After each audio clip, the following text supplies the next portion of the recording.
हाँ मैम जी, आपने बहुत दिया था जो लिया था।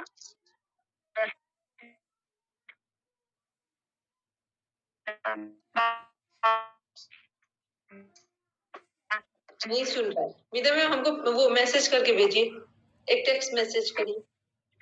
ओके। कुछ पॉइंट्स आवाज आ रही है आपकी, लेकिन ये क्लियर नहीं हो रहा आप क्या कह रहे हैं। वो एकदम से एक जैसे नहीं, एक फ्रीक्वेंसी में चली जाती है आवाज। विशेष जी आप बोलिए। हेलो मिश्री जी, आवाज आ रही मेरी?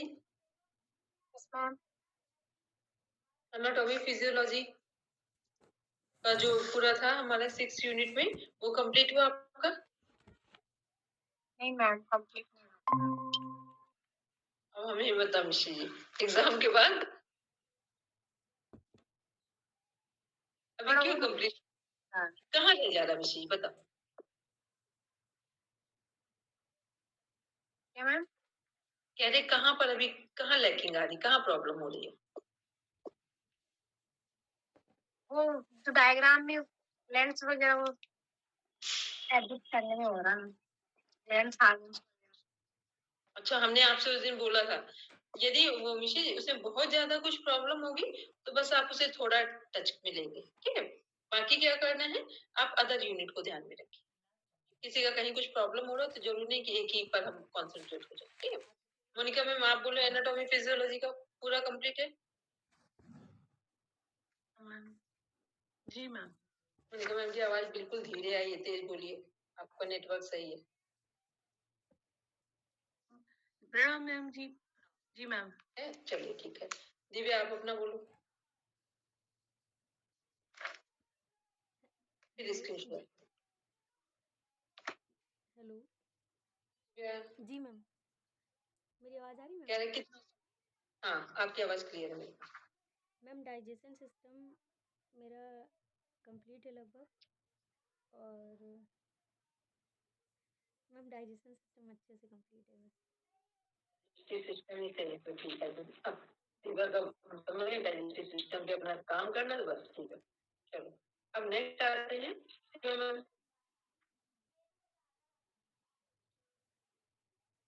हेलो सीमा मैम, आवाज आ रही मेरी? जी हमने कहा एनाटॉमी फिजियोलॉजी कंप्लीट है, कुछ इनकम्प्लीट है? आप इसी डिपार्टमेंट में एमए के अकॉर्डिंग तो कल हो गया है। ठीक है, बस आप एमए के अकॉर्डिंग इसे पूरा कंप्लीट कर लीजिए, बस उसमें पर्याप्त है, ठीक है। जी शेयर करो स्क्रीन।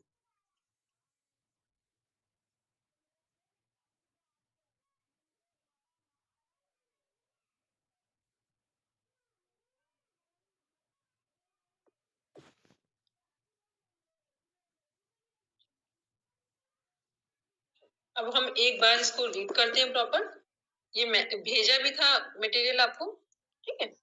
एक बार रीड भी कर लें, जहां किसी को कोई क्रॉस क्वेश्चन मेरे समझ से नहीं होगी, क्योंकि ऑलरेडी हमने कुछ जो इंट्रोडक्टरी पार्ट था वो कंप्लीट कर रखा है। सुना स्टार्ट। व्यवहार मनोविज्ञान व्यवहारवाद, ठीक है। बिहेवियरल साइकोलॉजी की बात हो रही है कि व्यवहारवाद है क्या। बस इसमें जो जो मेजर पॉइंट्स है बस उतना ही हम बोलेंगे यहाँ पर। व्यवहारवाद, जिसे व्यवहार मनोविज्ञान भी कहा जाता है, इस विचार के आधार पर सीखने का एक सिद्धांत है कि सभी व्यवहार कंडीशनिंग के माध्यम से प्राप्त किए जाते हैं। सभी व्यवहार के कंडीशनिंग के माध्यम से प्राप्त किए। कंडीशनिंग क्या है? कंडीशनिंग का मीन्स है स्टिमुलस। स्टिमुलस स्टिमुलस क्या है कि जो भी सिचुएशन आएगी, सपोज करके अभी जितने भी लोग इस प्लेटफॉर्म में पढ़ रहे हैं और हम पढ़ाने वाले टीचर्स सेम है, पढ़ने वाले डिफरेंट पर्सन है, तो क्या हो रहा है कि हमने जो पढ़ाया है उसको सबने अलग अलग तरीके से समझा है। एक ही टीचर पढ़ा रहा है, एक ही मैटर हमारे सामने प्रेजेंट किया जा रहा है, उसको अलग अलग समझ है। तो क्या कहा जा रहा है, व्यवहार मनोविज्ञान क्या है कि सभी व्यवहार क्या है, कंडीशनिंग के माध्यम से प्राप्त किए जाते हैं। पर्यावरण के साथ बातचीत के माध्यम से कंडीशनिंग होती है। पर्यावरण के साथ बातचीत के माध्यम से कंडीशनिंग होती है।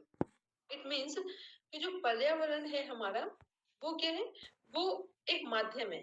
जो जिस पर्यावरण में रहते हैं वैसे ही उनका रहन सहन होगा, बात व्यवहार होगा, वैसे ही उनकी सुनने, सोचने, समझने और व्यक्त करने की क्षमता होगी। तो ये क्या है, ये कंडीशनिंग कहाँ से आ रही है? पर्यावरण से। और ये पर्यावरण कहाँ से शुरू हो रहा है? सबसे पहले अपने से, फिर अपनी फैमिली से, फिर अपनी सोसाइटी से, फिर अपने प्रोफेशन से। ये सब पर्यावरण के अंदर ही आ रहा है। तो इन सब के माध्यम से हमारी जो कंडीशनिंग हो रही है, उसी के अकॉर्डिंग हम क्या करते हैं? अपना व्यवहार करते हैं। व्यवहारवादियों का, जो हमारे बिहेवियर साइकोलॉजिस्ट हैं, उनका मानना है कि पर्यावरण के प्रति हमारी प्रतिक्रियाएं हमारे कार्यों को आकार देती हैं। जैसा पर्यावरण से हमें प्रतिक्रिया मिल रही है, स्टिमुलस आ रहा है, वैसे ही हमारा परसेप्शन होगा, वैसे ही हम रिस्पॉन्ड कर देंगे। विचार के इस स्कूल के अनुसार व्यवहार को आंतरिक मानसिक अवस्थाओं की परवाह किए बिना व्यवस्थित और अवलोकनीय तरीके से अध्ययन किया जा सकता है। इस परिप्रेक्ष्य के अनुसार केवल अवलोकनीय व्यवहार पर विचार किया जाना चाहिए। अनुभूति, भावनाएं और मनोदशाएं बहुत अधिक व्यक्तिपरक होती है। मतलब क्या हुआ यहाँ पर कि जो हमारा व्यवहार है वो कैसा? आंतरिक मानसिक अवस्थाओं की परवाह किए बिना व्यवस्थित और अवलोकनीय, मतलब कोई जो हमारी आंतरिक मानसिक अवस्थाएं हैं, ये हमारी जो स्थिति है, मेंटल स्टेबिलिटी है, उसकी परवाह किए बिना। क्योंकि हम लोग जब कुछ कोई व्यवहार करते हैं, जैसे मान लो कि अभी हमने आपसे पूछा कि आपने 6 यूनिट कंप्लीट की है या नहीं, तो आपको ऑन द स्पॉट रिस्पॉन्ड करेंगे। वो जो रिस्पॉन्ड कर रहे हैं आप हमें यस नो में, या एक मिनट वाला आंसर दे रहे हैं कि किया भी है, नहीं किया है, तो ये सब क्या है? अब आप पूरा मैनिपुलेट नहीं करेंगे कि आपका आंतरिक जो आपकी इंटरनल जो मेंटल स्टेबिलिटी है वो कैसी है, ठीक है? अब वहां आप कोई मैनिपुलेट नहीं करेंगे। क्यों नहीं करेंगे? क्योंकि आपको क्या पता है कि जो हमसे पूछा जा रहा है ऑन द स्पॉट हम वो परफॉर्म कर रहे हैं, या हम ये कहते हैं कि हम उसे एक्सप्रेस कर रहे हैं। तो जब हम अपनी कोई भी बात एक्सप्रेस करेंगे तो हम पूरा मैनिपुलेट नहीं करेंगे। जो कुछ हमारी कंडीशनिंग ऑलरेडी हो चुकी है उसी के अकॉर्डिंग हम रिस्पॉन्ड कर देंगे, ठीक है? तो यहाँ पर हम कुछ आंसर देते समय पीछे बैक नहीं जाते। जो हमसे अभी पूछा जा रहा है उसी के अकॉर्डिंग हम जो कुछ भी करेंगे वही सामने वाला उसको रिएक्ट करेगा। फिर क्या है कि अनुभूति, भावनाएं और मनोदशाएं बहुत अधिक व्यक्तिगत फर्क। अनुभूति क्या है? जो हमारे खुद के अनुभव है, अनुभूति होगी कि आपने मेरे साथ क्या अच्छा समझा, क्या खराब समझा, वो अनुभूति होगी, ठीक है? भावनाएं क्या है? भावनाएं हमारे इमोशंस है। हमें किसके आने से हमें बहुत अच्छा लगा, किसके जाने से हमें बिल्कुल अच्छा नहीं लगा, ठीक है? मनोदशाएं क्या है? मनोदशाएं क्या है कि हमारी बदलती रहती है। कई बार गर्मी और मौसम के कारण भी मनोदशाएं बदलती है। कई बार हमारी मनोदशाएं जैसी हमें सक्सेस मिल रही होती है उसके अनुसार भी बदलती है। कई बार हमारी मनोदशाएं लोगों को देखकर बदलती है। तो ये क्या? अनुभूति, भावनाएं और मनोदशाएं, ये तीनों क्या है? व्यक्तिपरक है। और व्यक्तिपरक भी केवल सरफेस लेवल पे नहीं है, इंटरनल लेवल पे है। फिर नेक्स्ट देखना है इसमें सख्त व्यवहारवादियों का जो और अदर व्यवहारवादी है, वो क्या करे? सख्त का मतलब हो गया जो अपने फील्ड में बहुत रिजिड जोन में काम कर रहे हैं। तो सख्त व्यवहारवादियों का मानना था कि किसी भी व्यक्ति को आनुवंशिक पृष्ठभूमि, व्यक्तित्व लक्षणों के आंतरिक विचारों, उनकी शारीरिक क्षमताओं की सीमा के भीतर की परवाह किए बिना किसी भी कार्य को करने के लिए संभावित रूप से प्रशिक्षित किया जा सकता है। इसके लिए केवल सही कंडीशनिंग की आवश्यकता होती है। अब देखो, इस व्यवहार मनोविज्ञान सबको सही से समझ भी लेना चाहिए। इस ये वाली लाइन को अभी हम नीचे की लाइन पढ़कर ऊपर कनेक्ट करेंगे। जो इसमें लिखा हुआ है कि इसके लिए केवल सही कंडीशनिंग की आवश्यकता होती है। व्यवहारवाद की स्थापना औपचारिक रूप से जॉन वी वॉटसन के क्लासिक पेपर मनोविज्ञान द बिहेवियरिस्ट व्यूज 1913 प्रकाशन के साथ हुई, जिन्हें अक्सर व्यवहारवाद का पिता माना। वॉटसन को क्या माना जाता है? बिहेवियरल साइकोलॉजी का फादर माना जाता है। जो कि सीधे शब्दों में कहें तो सख्त व्यवहारवादियों का मानना है कि सभी व्यवहार अनुभव का परिणाम है। सभी व्यवहार अनुभव का परिणाम है। इसे अपना जहां सिलेबस लिखा है वहां पर इस लाइन को समझें। सभी व्यवहार अनुभव का परिणाम है। जो भी हम व्यवहार करते हैं वो हमारे अनुभव का परिणाम। और वहीं दूसरी लाइन लिखेंगे कि व्यवहार को चेंज करने के लिए क्या चाहिए, केवल सही कंडीशनिंग की आवश्यकता है।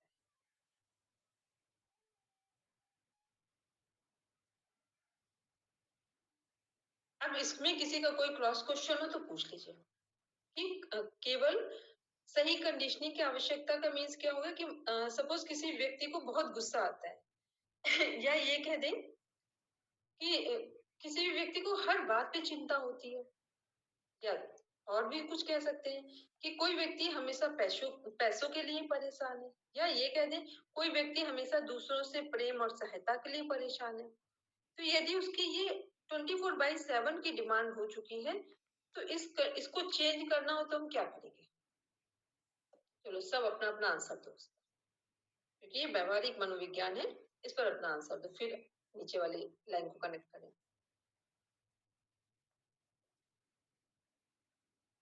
सबको आवाज आ रही मेरी?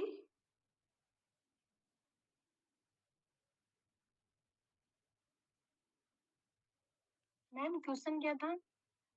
हमने कहा कि यहाँ पर है कि कंडीशनिंग को चेंज करना हो तो उसके लिए एक प्रॉपर पर्यावरण उसका चेंज कर दिया जाए, वातावरण उसके लिए ऐसा निर्मित कर दिया जाए।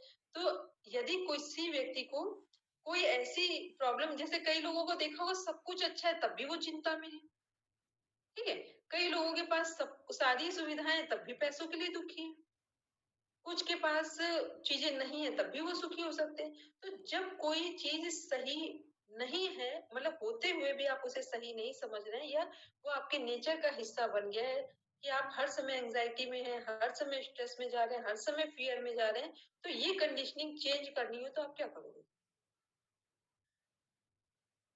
ये वातावरण को बदलना करेंगे।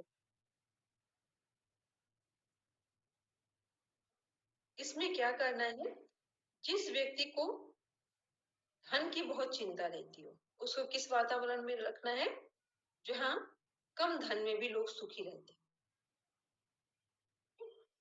जिन बच्चों को बहुत ज्यादा पैसे खराब करने की आदत हो तो उनको ऐसे बच्चों के माहौल में रखना है, ऐसे कंडीशन में रखना है जहाँ ये पता चले कि पैसों के अभाव में किस तरह की लाइफ होती है।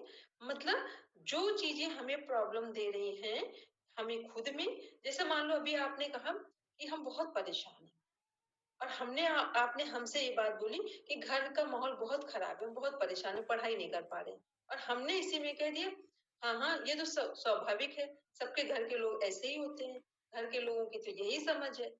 अब आपकी हमने कंडीशनिंग क्या की है, खराब कर दी है। और इसी जगह हमने आपसे कहा कि नहीं, आपसे भी ज्यादा लोगों के घर का माहौल खराब है तब भी वो अच्छे से पढ़ाई कर रहे हैं, आपसे भी ज्यादा सिचुएशन खराब है, लोगों को डिसरिस्पेक्ट मिल रहा है, लेकिन वो अपने से को रिस्पेक्ट देते इसलिए वो आगे बढ़ रहे हैं। ठीक है, तो कंडीशनिंग क्या है कि जिस सिचुएशन में आप हैं यदि हम उससे अपोजिट में एक रिजिड मोड में आ जाए कि हमें ये चीज बदलनी है, तो ये क्या, ये कंडीशनिंग है जिसको हम अपनी जहां है उसी स्थिति में अपनी मानसिक स्थिति को बदल लें, या तो हम भौगोलिक स्थिति, बाहर की स्थिति को, पर्यावरण को बदल ले, वातावरण को, वो भी एक कारण हो सकता है, बहुत बड़ा सपोर्ट कर सकता है।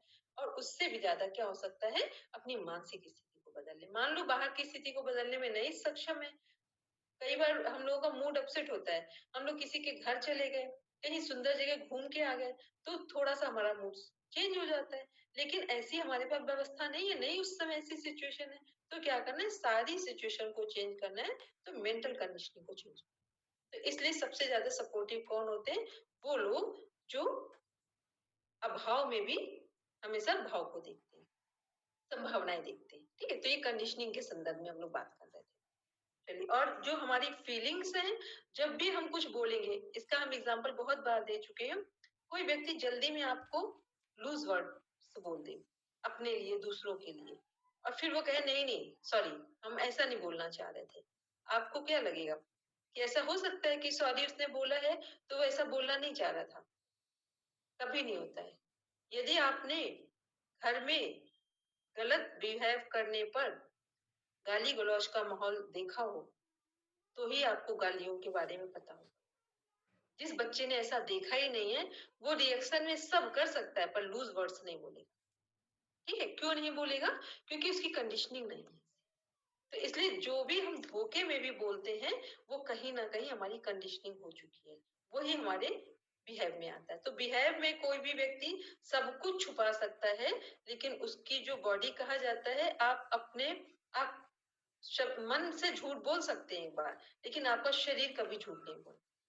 ठीक है, मन में आप कुछ छुपा सकते हैं लेकिन आपका शरीर नहीं छुपा सकता है, क्योंकि शरीर क्या है? व्यवहार है, और व्यवहार में वो ही सामने आता है जो आपकी इंटरनल कंडीशनिंग हो चुकी है। ठीक है, दोनों लाइन यही थी।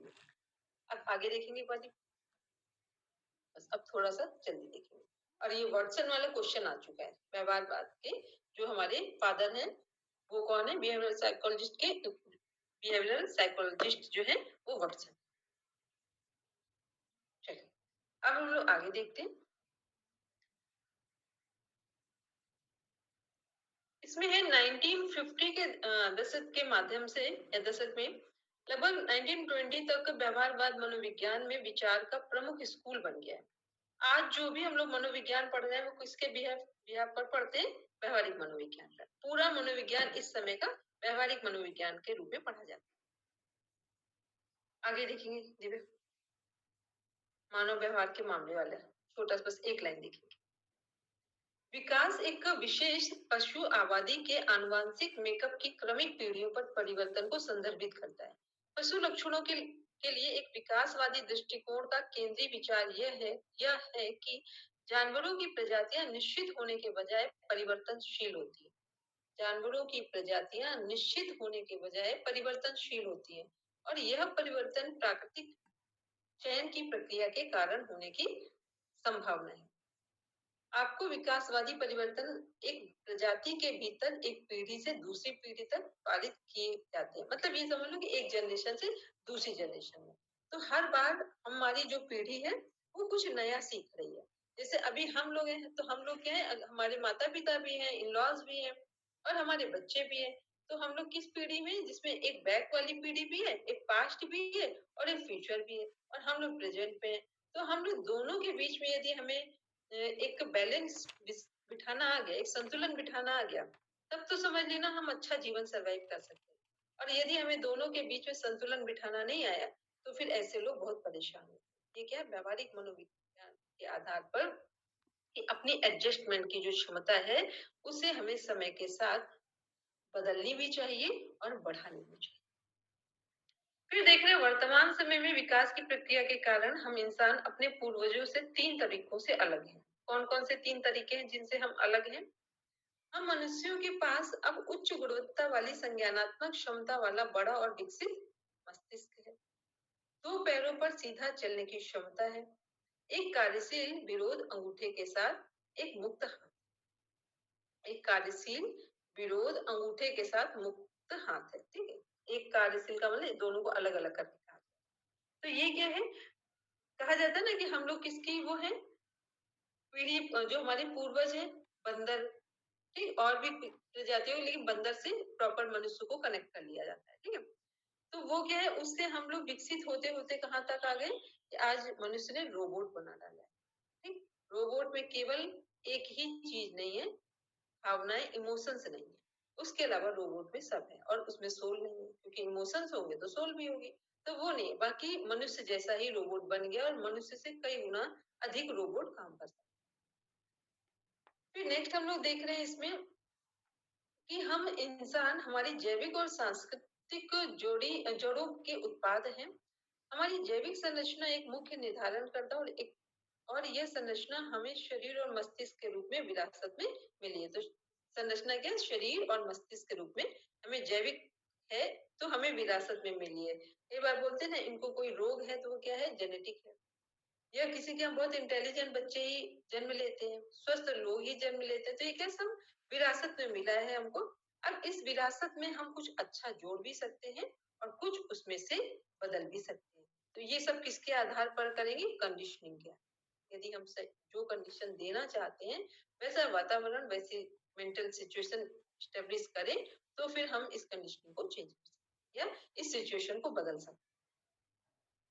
फिर ये संस्कृति हमें विभिन्न अनुभव, बीच से हमने पढ़ा नीचे वाले लाइन को, संस्कृति हमें विभिन्न अनुभव और सीखने के अवसर प्रदान करती है। व्यक्ति का व्यक्तित्व मूल रूप से इन बायोलॉजिकल और सांस्कृतिक कारकों का उत्पादक है। हम लोगों को कुछ बायोलॉजिकल चीजें मिली हुई है, जेनेटिक मिली हुई है, कुछ अपने से मिली हुई है। सांस्कृतिक क्या है? सांस्कृतिक का मीन्स हो गया जो हमारे आसपास जिस संस्कृति में हम पलते बढ़ते हैं वही हमारे व्यवहार में दिखाई देता है। जो लोग जिस संस्कृति में, कई बार हम लोगों को लगता है कि हमारे लोगों के यहाँ लगता है जो हिंदू संस्कृति में है, कि हम लोगों के यहाँ शादियां होती है तो हम लोगों को काले कपड़े नहीं पहनने हैं, पूजा होती है तो काले कपड़े नहीं पहनने हैं। वही दूसरी और भी संस्कृति है, वहां पर काला ही उनके लिए शुभ है। ठीक है, तो ये सब क्या है, संस्कृति भी हमारे जीवन में एक बहुत बड़ा रोल प्ले करती है। कि जहाँ की जिसकी संस्कृति होती है वैसे ही संस्कृति के आधार पर क्या क्या डिपेंड करता है, हमारा खान पान, मतलब खाने पीने के तौर तरीके, रहन सहन हमारा हो गया, हमारे कार्य क्षेत्र हो गए, और हमारी आपस की अंडरस्टैंडिंग हो गई। ठीक है, तो अभी इंडिया में देखें तो क्या है, जो यहाँ पे सांस्कृतिक है, कितना भी हो अभी यहाँ पर कहीं ना कहीं एक दूसरे की भावनाओं की थोड़ी सी वैल्यू है और समझ है, और एक दूसरे का सम्मान बरकरार है, और कहीं ना कहीं मानवता भी है कि यदि यहाँ हम लोगों के यहाँ कोई आए तो हम लोग 100% इग्नोर नहीं कर सकते कि मशीनरी वे में बिहेव नहीं कर सकते कि हम आपके लिए भोजन नहीं बनाएंगे, हम आपको कुछ कुछ ना कुछ हम करेंगे जरूर, क्योंकि वो हमें विरासत में मिला हमारी संस्कृति में। सर्वे भवन्तु सुखिनः की संस्कृति में पले बड़े हैं। वही आप फॉरेन कल्चर में चले जाओ, वहां वो सब कर देंगे, लेकिन उनको आपके इमोशन से कोई लेना देना नहीं। उनको जाना है तो जाना है, आपको क्या कर रहे हो, क्या नीड है, डजेंट मैटर। तो ये क्या है, ये सब संस्कृति के आधार पर हमारा जो मेंटल सेटअप है, जो व्यवहार है, वो सब डेवलप हो जाता है। फिर नेक्स्ट है जीनोटाइप, या आनुवंशिक क्षमता को केवल पर्यावरण या पोषण के साथ बातचीत करके व्यक्त किया जा सकता है। जीनोटाइप जो चीज है, ये आनुवंशिक जो क्षमता है, इसको क्या कर सकते हैं, पर्यावरण से कनेक्ट कर सकते हैं और पोषण। कोई बच्चा कितना भी वीक हो, कितना भी उसका जो आईक्यू लेवल कम हो, उसे अच्छी डाइट देकर भी प्रॉपर डेवलप किया जा सकता है। इस प्रकार व्यवहार वास्तव में फेनोटाइप प्रकृति और पोषण की संयुक्त कार्रवाई के परिणाम स्वरूप होता है। अब ऊपर कर देंगे और दीवार पर, और ऊपर लेंगे, और ऊपर लेंगे तंत्रिका वाले, हाँ बस ए वाले में जाएंगे, ए नंबर पे जाएंगे, ए वाला जो लेटर है। अब देखते हैं जो हमारा तंत्रिका तंत्र है। तंत्रिका तंत्र तंत्रिका कोशिकाओं की का एक जटिल नेटवर्क है जो संदेशों को ले जाता है और शारीरिक कार्यों, व्यक्तिगत व्यवहार को नियंत्रित करता है। कौन सा सिस्टम कनेक्ट हो रहा है, ये किसकी बात हो रही है? हमने कहा था सब एनाटॉमी फिजियोलॉजी पढ़कर बैठे। Nervous system. Very good. Nervous system में भी क्या कनेक्ट हो रहा है यहाँ पर? न्यूरॉन। Very good. और क्या संदेशों को ले जाता है तो स्पाइन और ब्रेन दोनों कनेक्ट होगा। ठीक है, कौन से मैसेज कौन ले जाते हैं, सेंसरी नर्व्स या मोटर नर्व्स? हम सेंसरी। और मैसेज लेकर वापस कौन रिले करते हैं? मोटर। Motor nerves. ठीक है, सेंसरी नर्व्स क्यों? क्योंकि हमारे 5 सेंस ऑर्गन्स के माध्यम से ही मैसेज स्पाइन से ब्रेन को पहुंचता है, इसलिए वो सेंसरी नर्व्स में कनेक्ट। फिर हमारा तंत्रिका तंत्र न्यूरॉन्स की व्यक्तिगत कोशिकाएं न्यूरॉन की लंबाई के साथ विद्युत संकेत संचारित करती हैं। न्यूरोट्रांसमीटर नामक रासायनिक पदार्थ एक न्यूरॉन के अक्ष तंतु और अगले के डेंड्राइट के बीच अंतर जो वो है, इसका सिनेप होता है, इसका सिनेप जो में तंत्रिका संदेश प्रसारित करते हैं। फिर क्या सी नंबर देखेंगे, ये लगभग आप सब लोग पढ़ चुके हैं, इसलिए इसको बहुत डीप में कुछ भी आगे बताएंगे। केंद्रीय तंत्रिका तंत्र मस्तिष्क और रीढ़ की हड्डी से बना होता है। सेंट्रल नर्वस सिस्टम की बात हो रही है। पेरिफेरल नर्वस सिस्टम शरीर के बाकी हिस्सों से संदेश भेजता है। पेरिफेरल नर्वस सिस्टम, इसमें दही और स्वायत्तता शामिल है।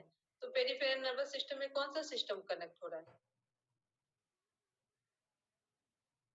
Autonomous nervous system. ऑटोनॉमी, इसी को स्वायत्तता लिखा है। मस्तिष्क के 3 मूल भाग होते हैं, हिंड ब्रेन, मिड ब्रेन और फोर ब्रेन। फिर हिंड ब्रेन में मज्जा, पोन्स और सेरिबेलम होते हैं। फिर नेक्स्ट आगे देखते जाएंगे। मज्जा श्वास और कई प्रकार की सजगता को नियंत्रित करता है। पोन्स संतुलन, श्रवण और कई परासहानुभूति वाले जो कार्यों से संबंधित है। फिर सेरिबेलम जो है मुख्य रूप से मांसपेशियों की टोन को बनाए रखने और मांसपेशियों के आंदोलनों के मतलब मूवमेंट के समय के समन्वय के लिए जिम्मेदार है। अब हम लोग देखते हैं फिर आगे व्यक्तित्व क्या है। जैविक, एक थोड़ा सा नीचे का जैविक वाला देखेंगे, लाइन ऊपर वाली। जैविक कारकों के अलावा संस्कृति को मानव व्यवहार का एक महत्वपूर्ण निर्धारण करता माना जाता है। अब देखते हैं व्यक्तित्व क्या है एक लाइन में, क्योंकि ये व्यक्तित्व का क्वेश्चन कम से कम 5 टाइम्स रिपीटेड क्वेश्चन है। व्यक्तित्व का अंग्रेजी अनुवाद पर्सनालिटी, जो लैटिन शब्द पर्सोना से बना है तथा जिसका अर्थ है मुखौटा, जिसे नाटक करते समय कलाकारों द्वारा पहना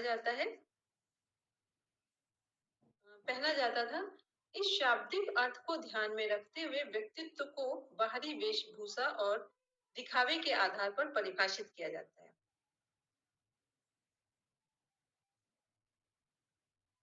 इसे मनोवैज्ञानिकों द्वारा अवैज्ञानिक घोषित किया गया है और तदंतर अनेक परिभाषाएं दी गई, परंतु आल्पोर्ट द्वारा दी गई परिभाषा को सर्वाधिक मान्यता मिली। ये परिभाषा भी आ चुकी है। आल्पोर्ट की जो सबसे अच्छी डेफिनेशन है, जो फर्स्ट डेफिनेशन है, आल्पोर्ट क्या बोल रहे हैं, इसमें थोड़ा सा मिसप्रिंट है, आल्पोर्ट है इनका नाम।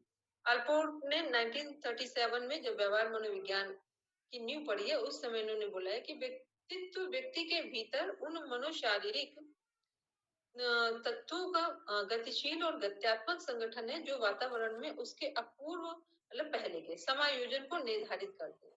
आल्पोर्ट के क्या है व्यक्तित्व? व्यक्तित्व व्यक्ति के भीतर उन मनोशारीरिक में क्या हुआ, मन भी है और शरीर भी है हमारा, तो मनोशारीरिक तत्वों का गतिशील या गत्यात्मक संगठन है। मतलब हमारा जो शरीर है उसमें शरीर का प्रभाव मन पर भी पड़ता है, मन का शरीर पर भी पड़ता है, तो इन दोनों से को एक साथ कनेक्ट करके ही हमारे शरीर बना हुआ है। अब इसमें क्या है, जो वातावरण में उसके पूर्ण समायोजन को निर्धारित करते हैं। अब जिस वातावरण में जहाँ जो उसको मिला होगा वही वो व्यक्त करेगा। तो हमने जैसे मान लो अभी आपने हमें आज देखा है पढ़ाते हुए, तो मेरा जो पढ़ाने का जो मेरा व्यवहार करने का तरीका है वो आप क्या समझ पाएंगे कि ये ममता मैम ने अपने घर से जो सीखा है, मतलब अपूर्व हो गया, पहले की बात हो गई। आर्पोर्ट के इस परिभाषा में व्यक्तित्व के भीतरी गुणों तथा बाहरी गुणों को यानी व्यवहार को सम्मिलित किया गया है। भीतरी गुण भी है, बाहरी गुण भी है, परंतु आल्पोर्ट ने भीतरी गुणों पर अधिक बल दिया। क्यों अधिक बल दिया है? क्योंकि भीतर के जो गुण होते हैं वो हमारे व्यवहार में दिखाई देते हैं। व्यक्तित्व को इस रूप में विश्लेषित किया जा सकता है। मनोशारीरिक तंत्र एक है, फिर गत्यात्मक संगठन है। मनोशारीरिक तंत्र क्या है, एक मिनट देखेंगे दिव्या इस लाइन को। मनोशारीरिक है व्यक्तित्व का ऐसा तंत्र जिसमें मानसिक और शारीरिक दोनों पक्ष होते हैं। मनोशारीरिक का मीन्स ये जिसे साइकोसोमेटिक बोलते हैं। ये तब होता है जब तत्वों का एक गठन होता है जो अंतः क्रिया करता है। इस सारणी के मुख्य तत्व शील गुण, संवेग, अभ्यास। ये क्वेश्चन आया है कि मनोशारीरिक जो व्यक्तित्व का एक पार्ट है उसमें कौन कौन सी चीजें कनेक्ट होती है, कौन कौन से पॉइंट्स कनेक्ट होंगे। तो सील गुण का सिद्धांत आल्पोर्ट के ही उसमें आएगा कि आल्पोर्ट ने जो सिद्धांत दिया है, ये क्वेश्चन है सील गुण किससे संबंधित है, तो आल्पोर्ट के सिद्धांत से, आल्पोर्ट की थ्योरी से संबंधित है। संवेग, अभ्यास, ज्ञान शक्ति, चित्त प्रकृति, चरित्र, अभिप्रेरक आदि जो सभी मानसिक गुण हैं, लेकिन इनमें सभी का आधार शारीरिक, दार्शनिक, एक मिनट दिवेश, दार्शनिक के व्याकरणिक प्रक्रियाएं और तंत्र की प्रक्रियाएं। इसको सिंपल से समझ लें कि जो हमारा मनोशारीरिक तंत्र है इसमें क्या क्या चीजें शामिल है। शील गुण, संवेगशील गुण का मीन्स होता है किसी चीज को ग्रहण करने की क्षमता। संवेग हो गए हमारे इमोशंस हो गए, और अभ्यास प्रैक्टिस हो गई, ज्ञान शक्ति जो हम लोग नॉलेज गेन करते हैं, चित्त प्रकृति जो हमारे इमोशंस के साथ कनेक्ट होती है और व्यवहार में आती है, चरित्र हमारा कैरेक्टर हो गया, अब प्रेरक हो गया जिन चीजों से भी हम मोटिवेट होते हैं, वो सब क्या है मनोशारीरिक तंत्र के अंतर्गत। फिर गत्यात्मक संगठन क्या है हमारा? गत्यात्मक संगठन से तात्पर्य यह होता है कि मनोशारीरिक तंत्र में भिन्न भिन्न तत्व जैसे शील गुण, आदत आदि एक दूसरे से इस तरह संबंधित होकर संगठित हैं कि उन्हें एक दूसरे से पूर्णतः अलग नहीं किया जा सकता। फिर संगतता क्या है? संगतता में मीन्स हो गया कि जहां हम रह रहे हैं वो भी हमारे व्यक्तित्व में प्रभाव डालता है। तो व्यक्तित्व में व्यक्ति का व्यवहार एक समय से दूसरे समय में संगत होता है, एक समय से दूसरे समय में संगत होता है। जो जहां बैठेगा उसका व्यवहार दिखाई देगा कि वो किस जगह पर बैठ कर आया है। किसी का व्यक्तित्व, अगर कोई व्यक्ति टीचिंग लाइन में है और टीचर्स के साथ बैठ रहा है, उसकी बातचीत वैसी होगी। कोई एडिक्टेड लोगों के साथ बैठ रहा है, उसकी बातचीत वैसी होगी। कोई बहुत रातों रात सुपरस्टार बनना चाह रहे हैं, ऐसे लोगों के साथ बैठा, वैसी होगी। तो ये सब क्या है? ये संगतता का असर होता है। फिर वातावरण में देखेंगे 4th नंबर। अब बस एक एक लाइन में बताएं क्योंकि ये आपको हमने भेजा भी है मैटर। वातावरण में अपूर्व समायोजन का निर्धारण किया कि प्रत्येक व्यक्ति में मनोशारीरिक गुणों का एक ऐसा गत्यात्मक संगठन पाया जाता है कि उसका व्यवहार वातावरण में अपने अपने ढंग से अपूर्व होता है। अपने अपने ढंग से हर व्यक्ति व्यवहार करता है, बात करता है और कार्य करता है। और आगे देखिए, अब नेक्स्ट देखते हैं इसमें कि व्यक्तित्व के उपागम क्या है। तो व्यक्तित्व के जो उपागम है उसमें से देखते हैं कि उसके जो सह अंग है वो क्या क्या है। और ऊपर कर देंगे इसको। व्यक्तित्व के उपागम में हम लोगों ने कुछ पढ़ रखा है, किसके किसके अनुसार पर्सनालिटी को डिफाइन किया गया।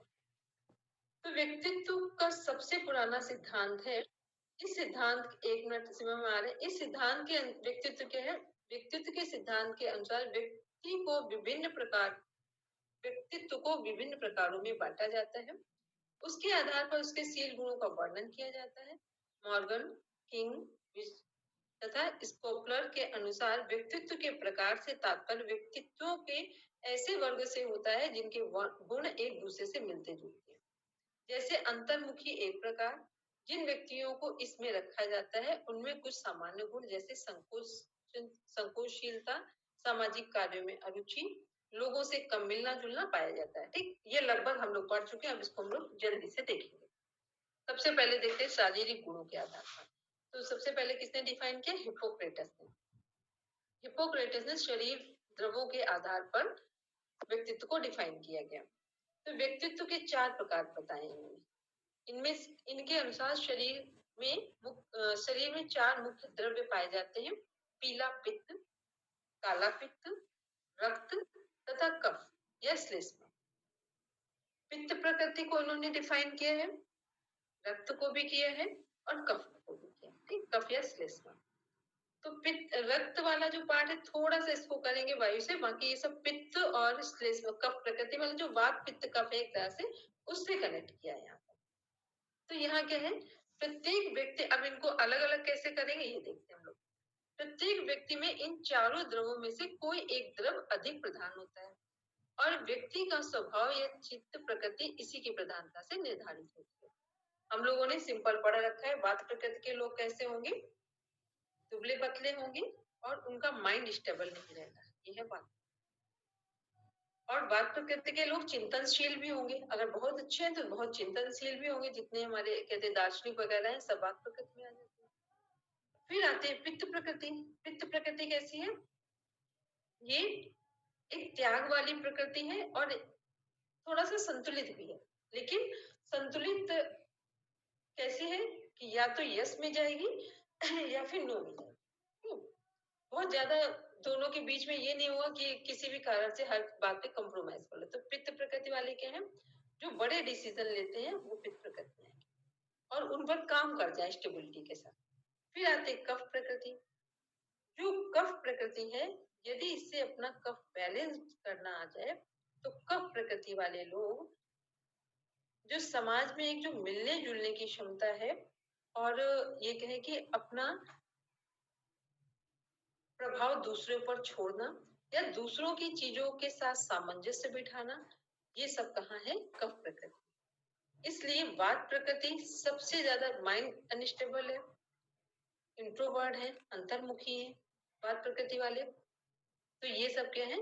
यहाँ पर कितने प्रकार के रोग उत्पन्न होते हैं? 80 प्रकार के। There are 80 types of disease.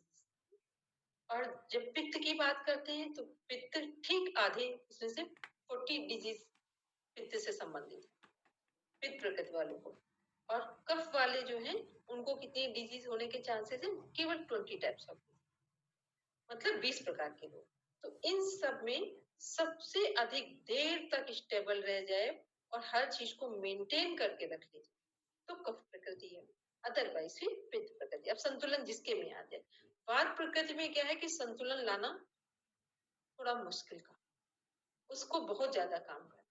पित्त प्रकृति को कम काम करना है और कफ को उससे भी कम काम करना है। लेकिन कफ वाली में दो चीजें होती हैं कि कफ वाले लोगों ने अगर बहुत अच्छे से चीजों को नहीं समझा तो कफ वाली प्रकृति आलस्य में, बस जितने यहाँ पर संभावनाएं उठने की हैं उतना है डाउन होने की, कि ये क्या करेंगे, सब कुछ अच्छा है लेकिन ये फिर इनकी प्रकृति अगर बहुत प्रखर माइंडसेट नहीं रखा या योग आसन ध्यान इन सब में नहीं से जुड़े तो वो क्या होंगे, आलस्य में चले।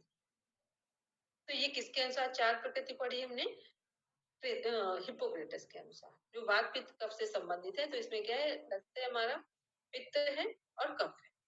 फिर देख रहे केस समर के अनुसार वर्गीकरण। हाँ, एक मिनट सीमा में बोलिए, आपकी बात अभी हमने बस फिर अब प्रकृति को आज ही दीदी वो उपागम क्या, उपांग क्या था वो शब्द, वो समझ में नहीं आया था। उपागम का मतलब हो गया उनके सह वाले, उनके साथी, ठीक है। तेज समर का वर्गीकरण क्या है, तेज समर एक मनोवैज्ञानिक थे जिन्होंने व्यक्तित्व के चार प्रकार बताए हैं। कौन कौन से, स्थूल काय, कृशकाय, पुष्टकाय, ठीक है। और स्थूल काय, कृशकाय, पुष्टकाय और फिर क्या है, विशाल काय। अब एक एक बार हम इनको समझाएंगे नहीं, बस पढ़ देंगे, ठीक है। स्थूल काय क्या है, ऐसे व्यक्ति का कद छोटा हो। स्थूल का मतलब समझिए कौन सी प्रकृति हुई, कफ प्रकृति हुई। स्थूल काय ऐसे व्यक्ति का कद छोटा होता है तथा शरीर भारी और गोलाकार होता है, गर्दन छोटी और मोटी होती है। इनका स्वभाव सामाजिक और खुशमिजाज होगा, क्योंकि पहले ही मोटे हैं तो सामाजिक भी होंगे, खुशमिजाज हैं तो सामाजिक भी होंगे, ठीक है। हमने कई बार बोला है इस प्रकृति के लोग को आराम पसंद जीवन चाहिए, वो हर बात से समझौता कर ले जाएंगे, ठीक है। उन्हें कोई दिक्कत नहीं कि आपने चार बातें सुनाई और एक गिलास पानी दे दिया, ठीक, बस पानी मिल गया, ये बात उनको अच्छी लगी। फिर कृशकाय में देखते हैं, कृशकाय क्या है, ये वात प्रकृति होगी। इस तरह के व्यक्ति का कद लंबा होता है परंतु वे दुबले पतले शरीर के होते हैं। ऐसे व्यक्तियों के शरीर की मांसपेशियां विकसित नहीं होती हैं, स्वभाव चिड़चिड़ा होता है तथा सामाजिक उत्तरदायित्व से दूर रहने की प्रवृत्ति अधिक होती है। इसका जो दुबले पतले लोग हैं, ये क्या है, मोस्टली वात प्रकृति के लोग बहुत बड़े दायित्व नहीं निभा पाते हैं। यदि उन्होंने अपने जीवन में योग और डाइट को बहुत अच्छे से शामिल किया तब तो ठीक है, वरना ये बड़े दायित्व नहीं निभा पाते, सोचेंगे पर निभा नहीं पाएंगे।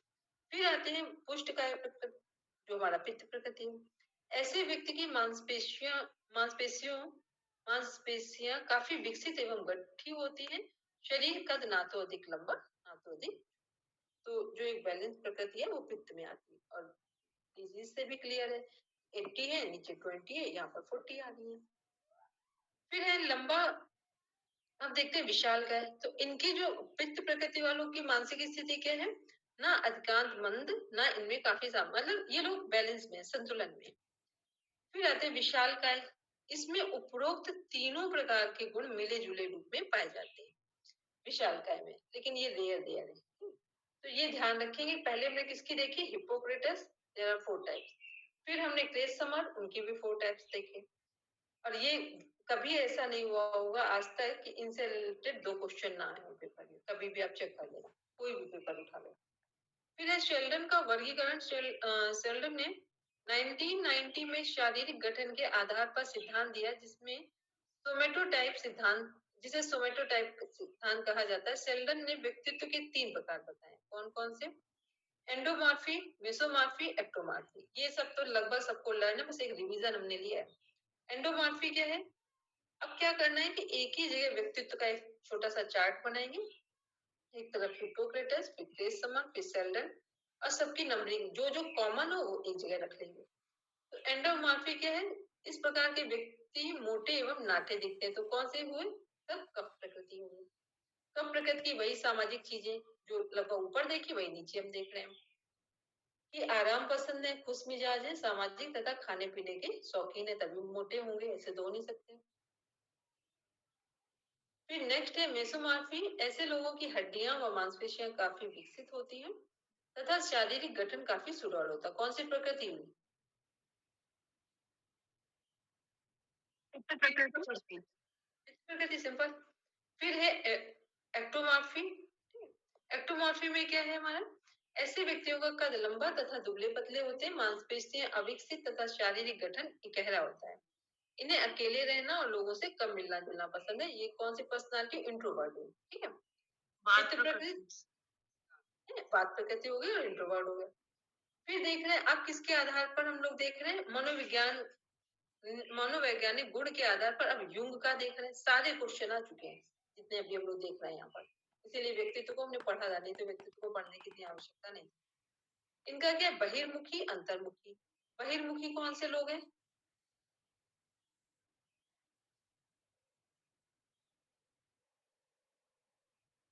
इसमें एक बार देख लें। बहिर्मुखी में इस तरह के व्यक्ति की अभिरुचि विशेषकर समाज के कार्यों की ओर होती है। वे अन्य लोगों से मिलना जुलना पसंद करते हैं तथा प्रायः खुश मिजाज होते हैं। तो ध्यान से आंसर देना, नीचे भी पढ़ ले फिर इसके बाद देना। अंतर्मुखी, ऐसे व्यक्तित्व में बहिर्मुखी के विपरीत गुण पाए जाते हैं। इस तरह के व्यक्ति बहुत लोगों से मिलना जुलना पसंद नहीं करते हैं और उनकी दोस्ती कुछ ही लोगों तक सीमित होती है। इसमें आत्म केंद्रितता का गुण अधिक पाया जाता है। ऊपर वाले में क्या है कि खुश मिजाज है, इसमें आत्म केंद्रितता का गुण अधिक पाया, तो बहिर्मुखी अंतर्मुखी। फिर अब आते हैं, बहिर्मुखी भी हो गया, अंतर्मुखी। अभी इनका एक और भी है, कौन सा है जो इसमें यहाँ में दिख नहीं रहा अभी, नीचे करो दीपक इसको, ऊपर वाले को। इसमें एक और है उभयमुखी, ठीक है। उभयमुखी का मीन्स क्या हुआ, एम्बिगुअस पर्सनालिटी। दोनों, उभय का मतलब दोनों, एम्फी। हाँ दोनों हो गए, ठीक है। तो दोनों में कौन आएगा, पित्त प्रकृति की कफ प्रकृति, पित्त प्रकृति, पित्त प्रकृति आएगी, ठीक है। ऊपर वाली कफ थी, नीचे वाली वात थी, और उभयमुखी में दोनों आएंगे। बोलेंगे पिता में, मैम ये उभयमुखी किसके अनुसार है, इन्हीं के अनुसार, यूंग के अनुसार। इसमें ये मेंशन नहीं हुआ यहाँ पॉइंट, ठीक है। इसमें ये जब वो किया गया था मैटर, तभी इसमें मैसेज कर दिया गया। जब नया वर्जन आया तो वहां ले दिया गया। और मैम इसमें कई बार कंफ्यूजन होता है कि युंग ने 2 टाइप बताए हैं या 3 टाइप बताए हैं। तीन तीन तीन तीन, ठीक है। क्योंकि प्रकृति तो हमेशा 3 ही होगी, तो किसी का भी पढ़ेंगे, जो 4th नंबर का है वो जोड़ा गया है कुछ चीजों को लेकर, लेकिन बाकी 3 सबका ही होगा। अब नेक्स्ट हम लोग देख रहे हैं अब व्यक्ति के शील गुण उपागम। अब बस इसको नहीं देखेंगे, और आगे देखेंगे आल्पोर्ट का भी योगदान, वो सब सेम है। एक मिनट रुकिए, इसके ऊपर वाला देखेंगे और 1 नंबर पे जाएंगे। आल्पोर्ट के अनुसार व्यक्तिगत प्रवृत्ति 3 प्रकार की होती है। कौन कौन सी है, एक है कार्डिनल प्रवृत्ति, एक केंद्रित। कार्डिनल का मीन्स होता है इस तरह का व्यक्तिगत प्रवृत्ति व्यक्तित्व का इतना प्रमुख एवं प्रबल गुण होता है, कार्डिनल जो है, कि उसे छिपाया नहीं जा सकता है। व्यक्ति के प्रत्येक व्यवहार की व्याख्या इस तरह के कार्डिनल प्रवृत्ति के रूप में आसानी से की जा सकती है। मतलब जैसे मान लो किसी का झूठ बोलने का गुण है, उसे हर बात पे झूठ ही बोलने का गुण है, आपको लगता है वो छुपा सकता है, चाहे वो जितना कोशिश कर ले, तो ऐसे गुण नहीं। सच बोलने का है, प्रेम करने का, जो चीज इतना प्रभावी हो, हमारे इमोशंस का एक स्ट्रॉन्ग पार्ट हो, वो कार्डिनल प्रवृत्ति में, टेंडेंसी में आता है। फिर एक केंद्रीय प्रवृत्ति, ये सभी व्यक्तित्व में पाई जाती है। व्यक्ति में 5 से 10 ऐसी प्रवृत्तियां होती हैं जिसके भीतर उसका व्यक्तित्व अधिक सक्रिय रहता है। इन गुणों को केंद्रीय प्रवृत्ति कहते हैं, जैसे सामाजिकता, आत्मविश्वास, ठीक है। ये सब किसमें आती है, केंद्रीय प्रवृत्ति में होती है। या तो ये होंगी तो आप ठीक है, नहीं होगी तो आप कहीं ना कहीं कमजोर महसूस करेंगे। फिर एक गौण प्रवृत्ति है। गौण प्रवृत्ति वैसे गुणों को कहते हैं जो व्यक्तित्व के लिए कम महत्वपूर्ण, कम संगत, कम अर्थपूर्ण तथा कम स्पष्ट होते हैं। गौर का मतलब हो गया ना, जो चीजें जल्दी नहीं दिखती। मान लो हम किसी के साथ हैं, हम केवल उसके साथ पढ़ाई लिखाई सब चीजें बात कर रहे हैं, वो अपनी फैमिली से बहुत ज्यादा अटैच्ड भी नहीं है, तो वो फैमिली की कभी आपसे बात ही नहीं कर रहा है। जैसे और कुछ और भी चीजें हो सकती है, जैसे खाने की आदत, केस शैली। एक व्यक्ति के लिए कोई प्रवृत्ति केंद्रीय प्रवृत्ति हो सकती है, वही दूसरे के लिए गौण हो सकती है। किसी को खाने का बहुत शौक होगा, किसी को खाने का कम शौक हो, खाना तो दोनों ही खाएंगे। बाल जो है कॉमिंग सभी कर रहे हैं, लेकिन हेयर स्टाइल सभी बना रहे हैं, पर अब कोई कम भी हो सकता है, एक ही हेयर स्टाइल बने और कोई कई हेयर स्टाइल चेंज करता है व्यक्ति, ठीक है, तो ये सब गौण प्रवृत्ति है, इसका कुछ बहुत बड़ा रोल नहीं है। फिर एक कैटल का योगदान, कैटल ने भी क्या किया है कि सील गुण सिद्धांत में आलपोर्ट के बाद कैटल का नाम महत्वपूर्ण माना जाता है। कैटल ने सील गुणों की शुरुआत आलपोर्ट द्वारा बताए गए कितने गुण हैं, 18,000 सील गुणों में से 4500 मतलब 4500 सील गुणों को चुनकर बाद में इनमें से समानार्थक शब्दों का एक साथ मिलाकर इसकी संख्या उन्होंने 200 कर दी, 200 कर दी। फिर बाद में विशेष सांख्यिकी विधि यानी कारक विश्लेषण के सहारे अंतर सह संबंध द्वारा उसकी संख्या 35 कर दी गई। जब हम लोग पर्सनालिटी डेवलपमेंट के फॉर्म आपसे भरवाए जाते हैं वो इन्हीं के अनुसार, ठीक है। तो कैटल जो है वो किससे कनेक्टेड है, अल्फोर्ड से। अब ऊपर करने के बाद दिव्या हो गया। फिर है व्यक्तित्व के मनो क्या बोलते हैं, मनोवैज्ञानिक सिद्धांत, ठीक है। ये किन्होंने दिया, सिगमंड फ्रायड ने। तो जो सिगमंड फ्रायड का सिद्धांत है, इन्होंने क्या बताया कि सिगमंड फ्रायड ने 1856 से 1939 तक का जो इनका समय है, एक करीब 40 साल के अपने नैदानिक अनुभवों के बाद व्यक्तित्व के जिस सिद्धांत का प्रतिपादन किया है उसे व्यक्तित्व का मनोवैज्ञानिक सिद्धांत कहा जाता है। इस सिद्धांत को मानव प्रकृति या स्वभाव के बारे में कुछ मूल कल्पनाओं पर आधारित है। इनमें से कुछ निम्न है, हम लोग ने कुछ चीजें पढ़ रखी है, उनको देख लेते हैं। मानव व्यवहार बाह्य कारकों द्वारा निर्धारित होता है। तो बाह्य कारकों द्वारा निर्धारित हो रहा, तो इसमें क्या आएगा, पर्यावरण आ जाएगा। तथा ऐसे व्यवहार अविवेकपूर्ण, अपरिवर्तनशील और समस्तिक भी हो सकते हैं या होते हैं। लेकिन ये इसको लाइन को अभी प्रॉपर कनेक्ट नीचे से जब कर ले तब उसको ऊपर बताएंगे उसके बारे में। सेकंड है मानव प्रकृति पूर्णतः शरीर गठनी तथा अप्रलक्षता जैसी पूर्व कल्पनाओं से हल्के फुल्के ढंग से प्रभावित होती है। मानव प्रकृति आत्मनिष्ठा की पूर्व कल्पना से बहुत कम प्रभावित होती है। इन पूर्व कल्पनाओं पर आधारित मनोवैज्ञानिक सिद्धांत की व्याख्या निम्नलिखित 3 मुख्य भागों में बांट कर की जाती है। अब इनको देख लेते हैं वो कौन कौन से भाग हैं।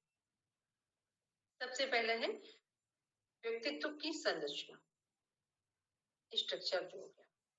फिर डायनेमिक हो गया, डायनेमिक जो पर्सनालिटी, व्यक्तित्व की गति।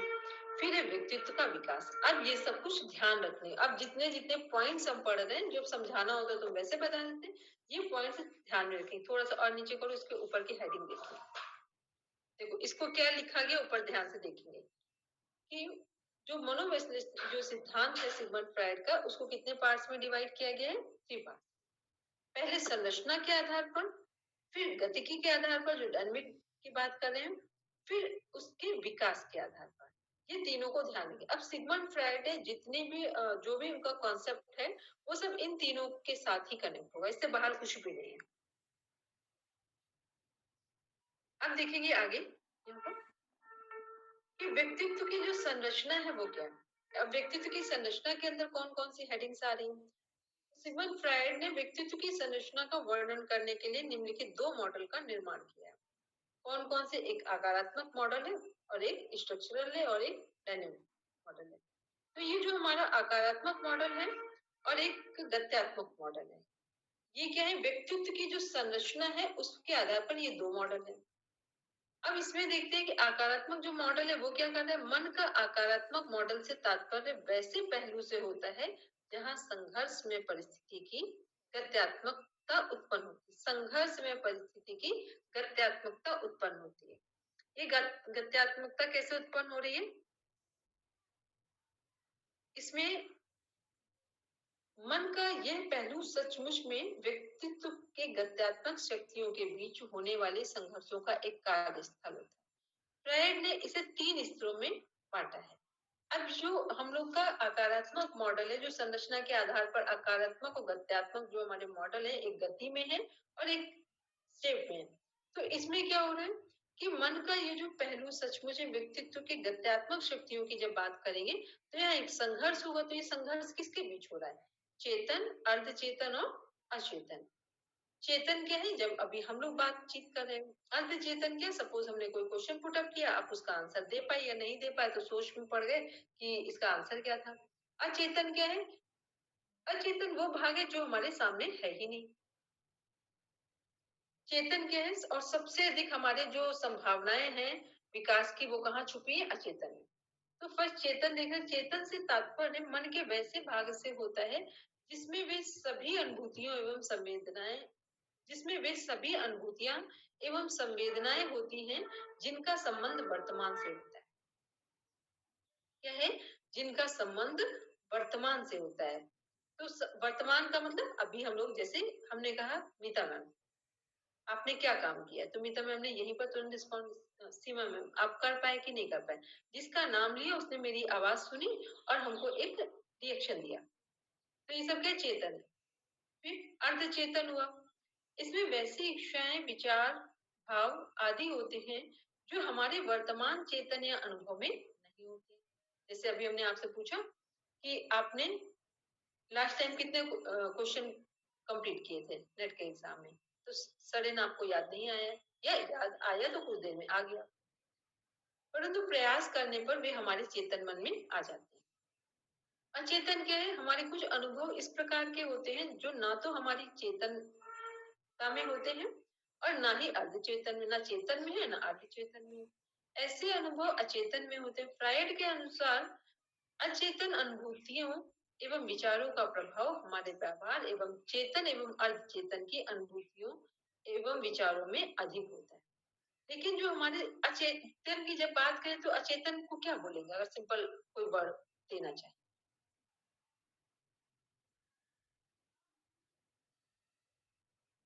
अचेतन को यदि हम कोई सिंपल वर्ड देना चाहे तो क्या बोलेंगे?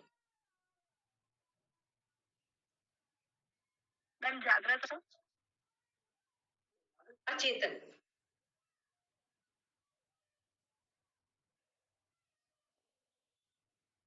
अचेतन को कोई हम नाम देना चाहे तो क्या देंगे? संस्कार।